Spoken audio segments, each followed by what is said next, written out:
Hi guys, welcome to the EcoBook project. In this video, I will show you how to make a notebook out of recycled paper. Okay, so I just got like a bunch of paper. I'm just shredding it out. My finger hurts. It's red. Look at the pretty weather. This is a long weekend this week. This is my personal project. I've just been lying here, and those are like the paper inside. This is the paper. It's been lying here for like 2 weeks, and every 2 days I would just go around and move around the paper for a bit so that it's like getting to motions. They're getting like really soft now. Whoa. So it has been 2 weeks since I last updated. Why? Because my ankle is injured. I'm all good now. So today, my plan is to transform that corner over there into a work corner. So my plan is basically to have 2 layers of protection, one being on top and one being below.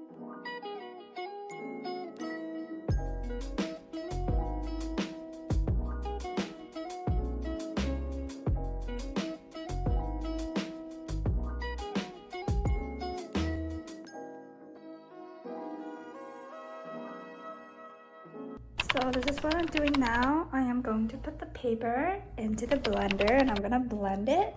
Of course, we're gonna put it in here afterward. So here we're gonna pick up some paper and we're gonna put it in here.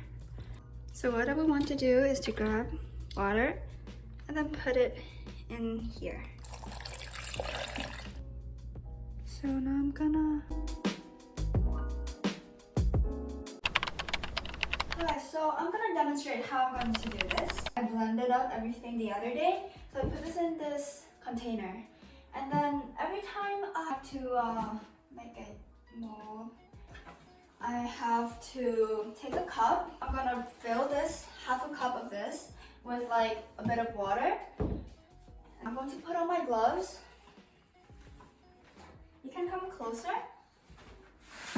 And what I would like to do is I'm going to stir up this water, make sure that there's no lumps in the water, and every particle is like flowing around, like that. And take these molds, I dip this in here, and the particle is gonna fall on the net. And then I'm going to have this towel, and I'm going to dab at the back. So the paper particle is on the top. I need to dab from the back so that I absorb the most water out of here. And then we should open this up and just leave it for drying. Usually it's gonna be overnight. That's how much time it needs. And the final product looks like these. It's thin. And after that I got into this shape. I have to put this in this book right here. So open this out, I put some weight onto it. It straightens out in here. And these are the paper. Okay, so what I have right here is a lot of paper. Take my paper. Take 2 of the papers to fold this in half. By doing this, I can bind the book. This is the size of the paper that I want. Now that I have this block of paper, I need to mark where I need to stitch using a pencil.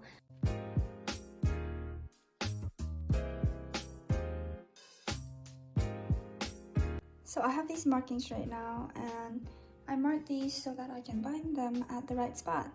We would have this laid out right here. This part would be like that. So that when we need it, we can just flip it over, and then we can start binding. Just trying to find sewing threads because they are easy to access and they are very thin. It won't show on the spine. To measure the thread, we want something long but not too long to work with. To do that, I can just like do 5 rounds like this. Cut off the thread, a needle, and then we can take this thread. We have the thread go through. Double thread it,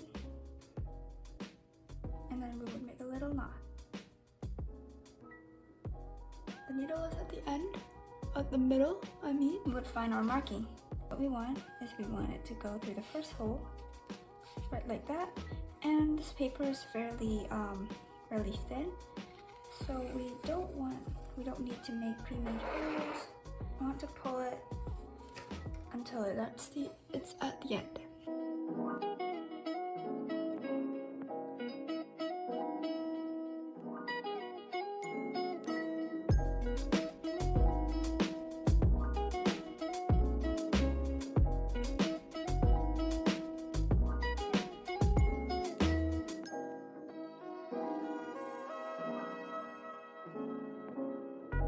At the last hole, we turn the thread into the previous hole from the inside.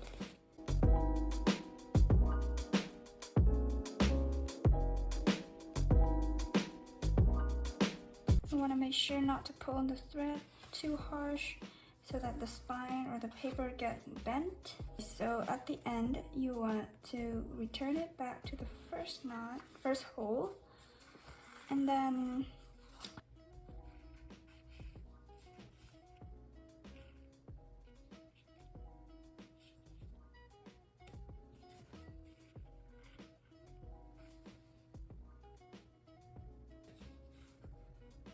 we return the needle. Now you fold this in like that. Take your next stack. We want to stitch through the first hole. Make sure to stack these two. Something easier to do is that we would just poke the holes in here. I just realized that. Okay, so we can just poke holes through.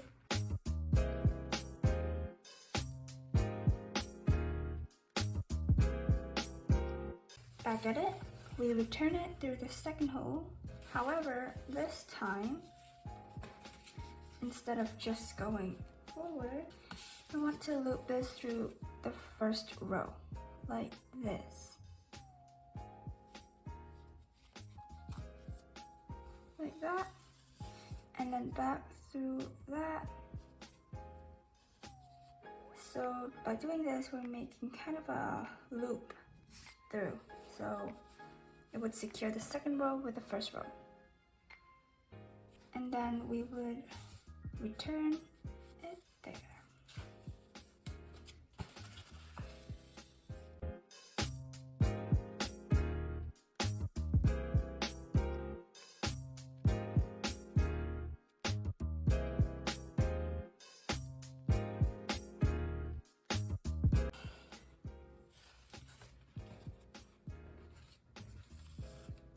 At the end, you would see this hang off right here. You loop through that and tighten it, just like that. However, you don't return it back to the pages, but rather you will return it to the next stack. I am going to make holes for these paper off camera. Now, what you want to do is you take another stack, and where we left off is that we have this outside of the second stack. So we have two in right now. We would want to go through the third one. Like that. Go through the second hole.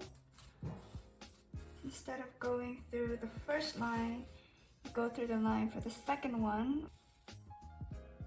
So you go underneath the second signature stitch right there between the first and the second.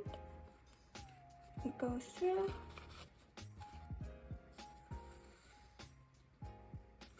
like that, and then you return it.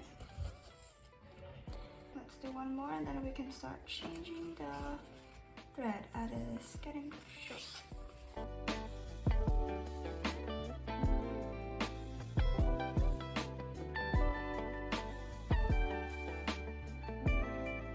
So when you want to remove, you just end it like this. You put it in,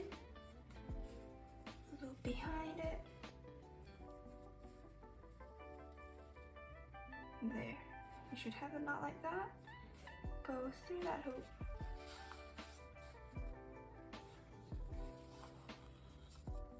Feel a little pop so that the knot is going inside out. It's on the outside now. Cut it off. And go back to the same binding hole. Okay. Be gentle and then Go to the next.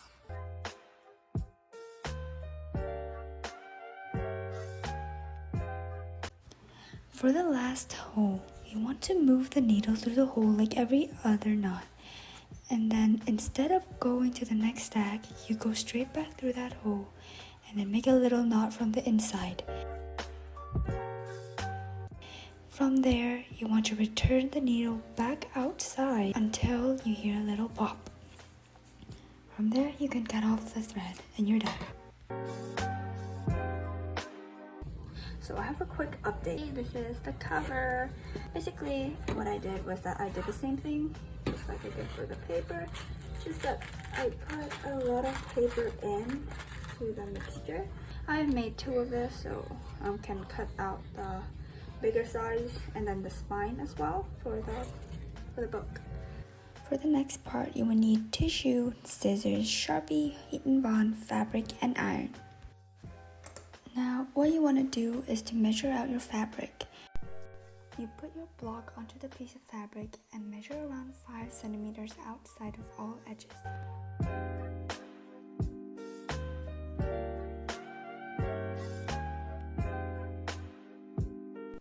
Then you want to cut out the piece of fabric. From there, you take your heat and bond, open it up, and start measuring the size of the paper that is a bit smaller to your fabric. You then cut your piece of paper. After that, you want to measure out the tissue, and as you can see here, I divide mine into 4 pieces. Then you want to set your iron onto medium heat and start ironing the heat and bond onto the fabric. For each area of the paper, you want to hold there for around 8 seconds. Afterward, you should be able to peel off the paper and left with a layer of glue on the fabric. Then put the tissue paper on top and ironing it on. The color of the tissue should be turning to a darker color. The next part is to measure out the dimensions for the cover of the book. The length and the width are both added by 0.5 centimeters and the spine is the thickness of the block. After having all these measurements, you should start cutting out all the cover for the book. The next part is fairly easy as we only add glue and stick the first cover onto the fabric. Blend out the glue using a brush. Onto the spine, we measure out the thickness of the cardboard you are using plus 0.5 centimeters. We then add the glue just like we did for the first cover. Make sure that all of these are aligned. Now that the cover is dry, we start gluing the fabric onto the cover. Is that we need to cut the corner so that it doesn't bulge up when we overlapping the fabric. Our desired shape looks like this. We start applying a long strip of glue onto the edge and start brushing it out with a brush on both the fabric and the cover. We then press the fabric down onto the cover until they stick together. Here is the end result. Onto the last part of the project. First, we want to apply glue and brush it out with a brush. We then place the block on the spine at the spine of the book, and then we would reach one of the pages down to the cover and press down with both of our hands. We repeat on the other side, and we would press down the book by closing the book itself.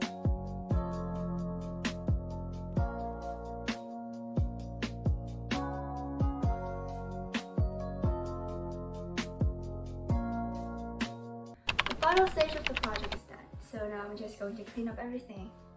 Let's go.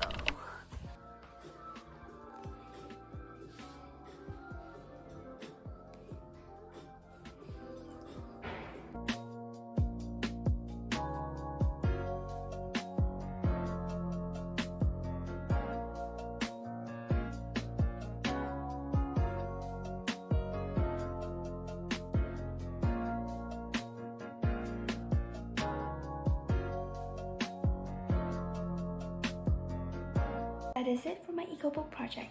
Thank you for watching my video. I hope you now know how to make an eco-book. Until next time!